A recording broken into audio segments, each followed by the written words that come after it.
कल की चर्चा में था, ऐसे ऐसे आचरण करने वाले भयानक प्रेत योनि को प्राप्त होते हैं।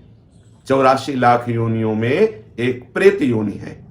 प्रेत योनि में भी कई प्रकार हैं, ब्रह्म राक्षस और अग्नि बेताल चुड़ैल, कई कई ऐसा जो महान कष्ट देने वाले हैं। अगर आप भगवदाश्रित होकर भजन नहीं करेंगे तो आप ऐसी अशुभ योनियों को प्राप्त होंगे। जब कोई जीव जो कर्म कल वर्णन किए गए उन कर्मों के अनुसार प्रेत योनि को प्राप्त होता है, तो जो भूत प्रेत आदि का शरीर होता है वो वायु प्रधान होता है। ये मनुष्य शरीर में किसी भी द्वार से प्रवेश कर सकते हैं, आंख से, कान से, त्वचा से, किसी भी द्वार से प्रवेश कर जाते हैं और ये प्रवेश करके मनुष्य को बहुत क्लेश देते हैं। जब किसी के ये शरीर में प्रवेश होते हैं तो इनका वास होता अहम की वृत्ति में। मैं इसमें तो जीवात्मा वास करता, तदात्म भाव जीवात्मा करता है उस अहंकार में, मैं में। लेकिन उस अहम की वृत्ति में ये प्रेत जाकर के अपना वास बना लेता है और वहीं से वो समस्त इंद्रिय आदि पर शासन करता है। वो जैसा चाहता है वैसा व्यवहार उससे कराता है, इंद्रियों को अपने अनुसार चलाता है। फिर वो प्रेत कभी कभी कर्मों का भोग प्रकट होने पर एक शरीर में कई प्रेत आकर के वास कर देते हैं और उसको महान कष्ट देते हैं। पर यह है कि भूत प्रेत सबको नहीं सताते। ये स्वतंत्र नहीं कि जिसको बनाया उसके ऊपर चढ़ गए, उससे क्लेश देने लगे। ये मल द्वार से, मूत्र द्वार से, नेत्र द्वार से, घ्राणेन्द्रिय के द्वार से, श्रवणेन्द्रिय के द्वार से, त्वगेन्द्रिय से ये प्रवेश कर जाते हैं। अहम वृत्ति में जाकर के इंद्रियों पर शासन करते, नाना प्रकार के क्लेश उस शरीर को देते हैं। लेकिन ये हर एक शरीर में प्रवेश नहीं हो सकते, इनके ऊपर शासन ये मनमानी नहीं कर सकते। भगवान भूतेश्वर के शासन में संपूर्ण सृष्टि के भूत रहते हैं और जब किसी जीव का वैसा कर्म बिगड़ जाता है तो उसको दंड देने के लिए वो छूट दे देते हैं, तो वो प्रेत उसके ऊपर चढ़ जाता है, उसको वैसी ही बुद्धि दे दी जाती है। बुरी दशा आने के पहले बुद्धि बदली जाती है। वो जाएगा पीपल के नीचे पेशाब कर देगा, श्मशान में ऐसे समय में जाएगा, संध्या काल, मध्याह्न काल, मध्य रात्रि, या संयोगवशात कर्म के अधीन होकर के वो प्रेत उसके सामने आएगा, वो उसे बोल देगा, कोई ऐसी घटना घटेगी, वो अपवित्र होगा, वो उसके शरीर में चढ़कर उसे क्लेश प्रदान करेगा। पर एक पक्का समझ लीजिए, कोई भी प्रेत स्वतंत्र नहीं है कि जब वो जिसको चाहे सता दे, ऐसा नहीं है।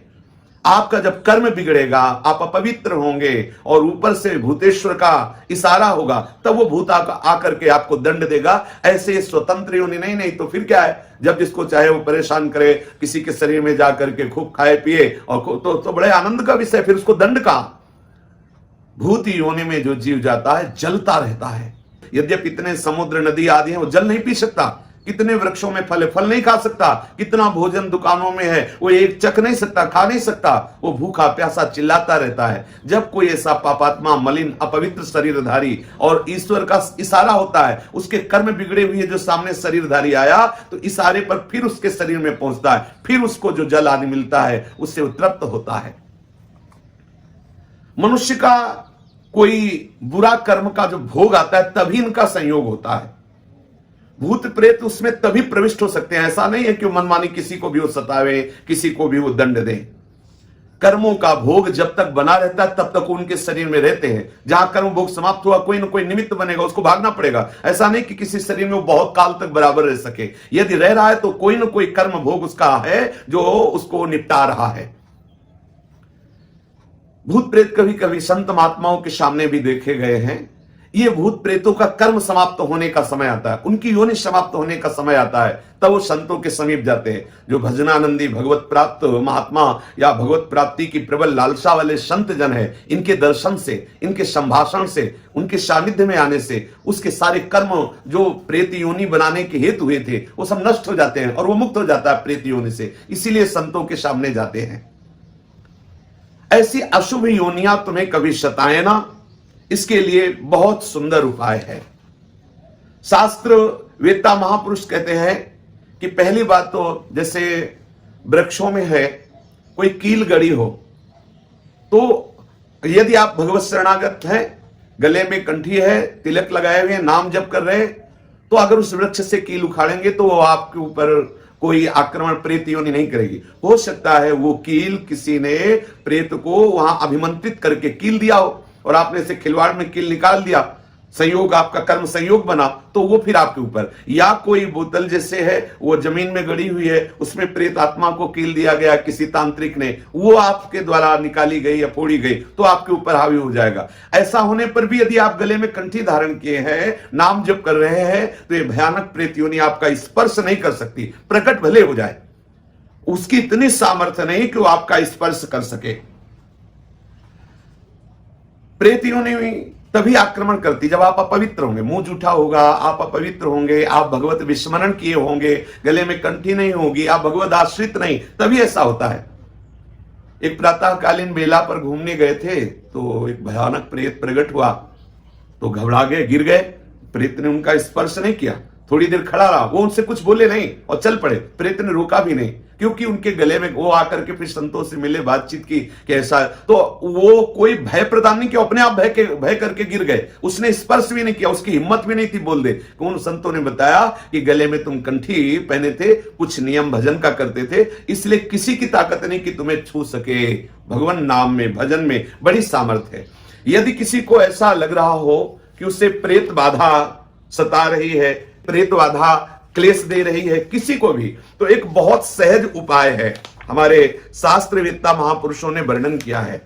यदि हम भगवत चरणारविंद का आश्रय ले लें और ये वचन बिल्कुल पक्के विश्वास पूर्वक मान लें, बोले यश्च भागवतम शास्त्रम वाचैदर्थतो निशम जन्म कोटि कृतम पापम नश्यते नात्र संशयः। यदि श्रीमद् भागवत महापुराण का उसको श्रवण कराया जाए, अगर आप संस्कृत का ज्ञान रखते हैं तो अच्छा, नहीं तो किसी विद्वान के द्वारा पक्का समझ लो, वो निश्चित प्रेत का भी उद्धार हो जाएगा और जिसके शरीर पे प्रेत आया होगा वो प्रेत बाधा से मुक्त हो जाएगा। करोड़ों जन्मों के पापों का नाश, ये वांग्मय स्वरूप श्री कृष्ण का है। यश्च भागवतम शास्त्रम वाचेदर्थतो निशम जन्म कोटि कृतम पापम नश्यते नात्र संशया। अर्थ सहित श्रीमद् भागवत का श्रवण या कथन करने से करोड़ों जन्मों के पाप नष्ट हो जाते हैं और निश्चित निश्चित उस प्रेत का भी उद्धार हो जाएगा और जिसके ऊपर प्रेत आया है वो भी प्रेत बाधा से मुक्त हो जाएगा। देखो, द्वंद्वकारी महान भयानक प्रेत जब गोकर्ण जी ने श्रीमद् भागवत कथा श्रवण कराई तो 7 दिनों में सूखे बांस की गांठ में वो बैठा हुआ था, वो गांठें फट गई और वो भगवत पार्षद होकर, कोई साधना नहीं हुई उससे, केवल श्रीमद् भागवत का श्रवण किया तो वो भगवत स्वरूप होकर दिव्य विमान पर बैठकर भगवत धाम को गया। महाभयानक प्रेत, बुरा आचरण करने वाला धुंधकारी। तो श्लोकार्धम श्लोक पादम वा पठेद भागवतम चयः नित्यम पुण्यमवाप्नोति राजसूयाश्वमेधयो। जो पुरुष एक श्लोक याद कर ले भागवत का, मानो संस्कृत का ज्ञान नहीं है, तो एक श्लोक, कृष्णाय वासुदेवाय हरये परमात्मने प्रणत क्लेशनाशाय गोविंदाय नमो नमः, आधा श्लोक इतना ही बोल दे, कृष्णाय वासुदेवाय हरे परमात्मने। सामने आपके चाहे जितना भयानक प्रेत हो टिकेगा नहीं। श्री कृष्ण का वाग्मय स्वरूप, महामंत्र स्वरूप श्रीमद् भागवत है। एक श्लोक, आधा श्लोक यदि आप उच्चारण करते हैं तो राजसूय अश्वमेध आदि यज्ञों का फल स्वाभाविक आपको प्राप्त हो जाता है। कोई भय आपके सामने टिक नहीं सकता, कोई बंधन आपको बांध नहीं सकता। आप उच्चारण करके तो देखिए, आप रट करके तो देखिए। बोले उक्तम भागवतम नित्यम कृतम च हरिचिंतनम तुलसी पोषणम चैव धेनु नाम सेवनम समम। ये महामहिमा में उपाय है जो श्रीमद् भागवत के श्लोक का, श्री ठाकुर जी की सेवा, उनका चिंतन, श्री प्रिया प्रीतम की सेवा, राधा नाम की सेवा, ठाकुर सेवा, शालीग्राम सेवा, इनका चिंतन, या तुलसी जी का सिंचन, तुलसी जी की आरती, तुलसी जी की सेवा, गौ माता की सेवा, ये जो करता है तो कभी उसे कोई बाधा परास्त नहीं कर सकती। प्रेत आदि तो स्पर्श ही नहीं कर सकते। जो ठाकुर सेवा करते हैं, गले में तुलसी धारण करते हैं, श्रीमद् भागवत का श्लोक याद किए हुए हैं, और जो हरि चिंतन करते हैं, गौ को ग्रास देते हैं, चारा देते हैं, सेवा कर, ऐसे पुरुषों को प्रेत छू नहीं सकते। हाँ, अपना उद्धार कराने के लिए सामने प्रकट हो सकते हैं। बोले अंत काले तुये नैव श्रूयते सुख शास्त्रवाक् प्रीत्या तस्यैव वैकुंठम गोविंदो प्रयच्छति। यदि किसी का शरीर पूरा हो रहा हो और आप उसको भागवत के श्लोक सुना दे, वो सीधे प्रभु के धाम को जाएगा। बड़ी महिमा है।